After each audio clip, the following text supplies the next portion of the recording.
Hello दोस्तों, स्वागत है आपका हमारे यूट्यूब चैनल में। आज के वीडियो में हम लोग बड़े अच्छे से समझने वाले हैं कि महात्मा गांधी द्वारा हरिजन आंदोलन किस तरह से किए गए थे और उसके द्वारा अस्पृश्यता का उन्मूलन उसने किस तरीके से किया था।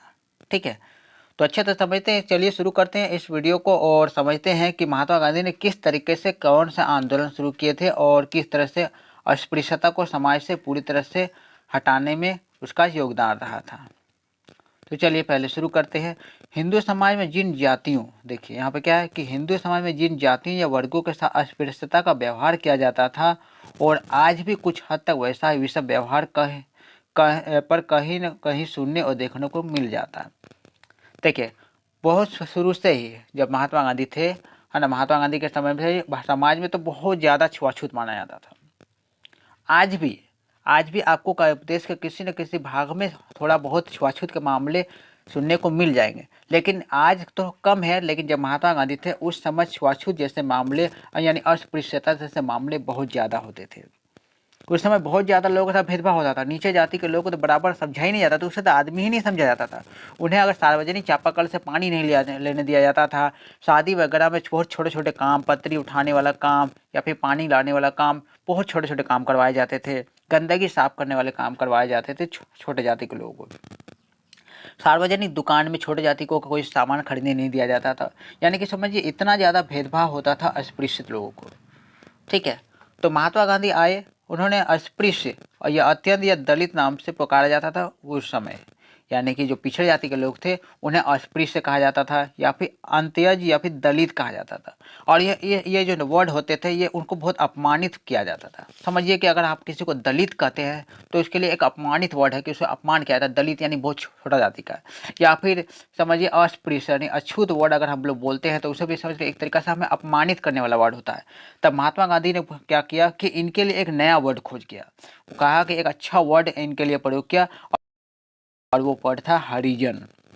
उन्होंने इन्हीं लोगों के लिए जो जिन्हें पहले दलित या फिर दलित समझा जाता था या फिर अछूत समझा जाता था, अस्पृश्य समझा जाता था, उनके लिए एक अच्छा वर्ड हरिजन शब्द महात्मा गांधी ने प्रयोग किए। एक आगे देखते हैं। जात पात के भेदभाव बढ़ जाने के कारण लोग ऊंच नीच मानने लगते हैं।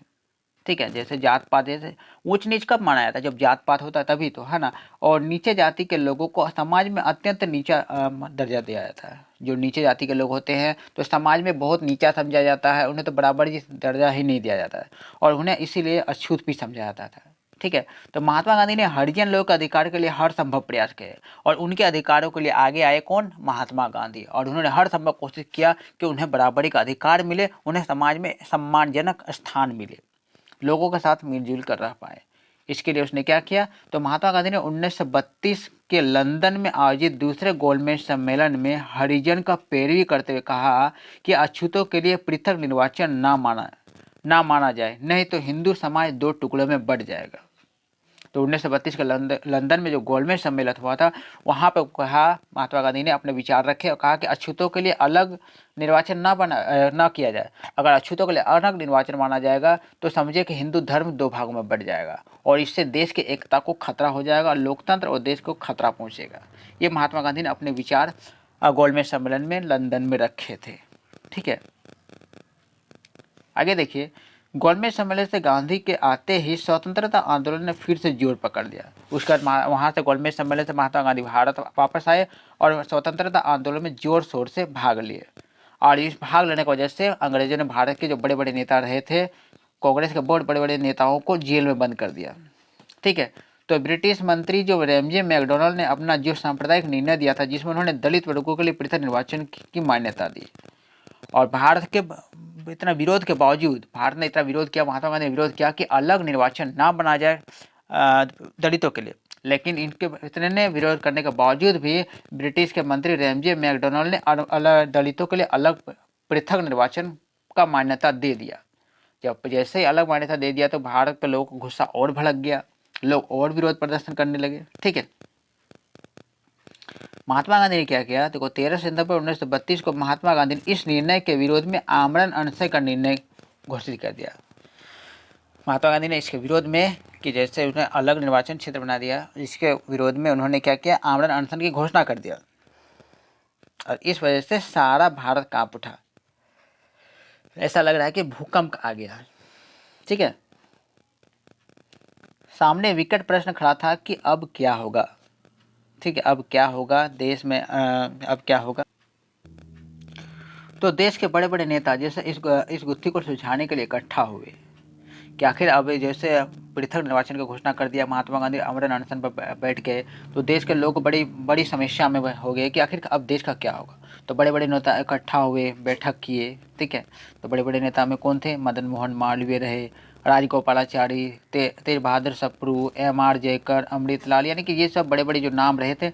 और दलितों के नेता डॉक्टर भीमराव अम्बेडकर रहे। तो सारे नेता जो है एकत्रित हुए, बैठक किए कि किस तरह से इस मामला को सुलझाया जाए, कि दलितों के लिए पृथक निर्वाचन बना दिया है, इससे तो हिंदू दो भागों में टूट गया है, उसके बाद देश की एकता को बहुत बड़ा खतरा पड़ सकता है।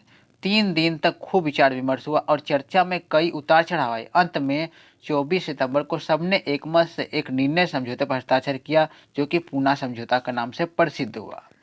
अब इतना बैठक करने का वजह, आखिर में ये लोगों ने एक समझौता किया जिसे पूना समझौता कहा गया।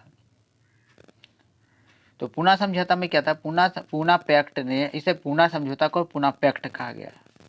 ठीक है, तो पूना पैक्ट ने दलित वर्गों के लिए ब्रिटिश भारत के अंतर्गत मद्रास, बम्बई, जो सिंध के सहित पंजाब, बिहार और उड़ीसा, मध्य प्रांत, आसाम, बंगाल और सैनिक प्रांत के विधानसभा में कुल मिलाकर 148 स्थान, ठीक है, और संयुक्त निर्वाचन प्रणाली मानकर सुरक्षित कर दिए। यानी कि इन जगहों को जो है नाम बताया, इन सब जगहों में कुल 148 स्थान दलितों के लिए आरक्षित कर दिए गए, जबकि प्रधानमंत्री के निर्णय में केवल 71 स्थान दिए गए थे। ठीक है, जो प्रधानमंत्री के निर्णय में एक ओनली 71 स्थान ही दिए गए थे, तथा केंद्रीय विधानसभा में 18% स्थान उक्त पैक्ट में सुरक्षित कर दिए गए। पैक्ट की अवधि 10 वर्ष रखी गई, यह मानकर कि 10 वर्ष के भीतर अस्पृश्यता से पैदा हुई निर्योग्यताएं दूर हो जाएगी। ये पूना पैक्ट के जो शर्तें थी उन्हें अगला 10 वर्षों तक के लिए रखा गया और इस 10 वर्षों में ये मान के रखा चला गया था कि 10 वर्षों में जो समाज, जो दलितों का जितना भी असमानताएं किया जाता है, भेदभाव किया जाता है, वो सारे भेदभाव अगले 10 वर्ष में पूरे समाज से ख़त्म हो जाएंगे। ठीक है, तो इसमें ख़त्म करने में, भेदभाव को ख़त्म करने में इस पूना पैक्ट का सबसे बड़ा रोल रहा था। ठीक है, उम्मीद है आप लोग को वीडियो पसंद आया होगा। अगर आप लोग को पसंद आया होगा तो अपने दोस्तों में शेयर कर दें और वीडियो को लाइक कर दें। ठीक है, आप लोग को किसी टॉपिक पर वीडियो चाहिए तो आप लोग कमेंट करके बता सकते हैं, मैं उस पर वीडियो बनाने का जरूर कोशिश करता हूँ। ठीक है, मिलते हैं हम लोग नए टॉपिक को लेकर।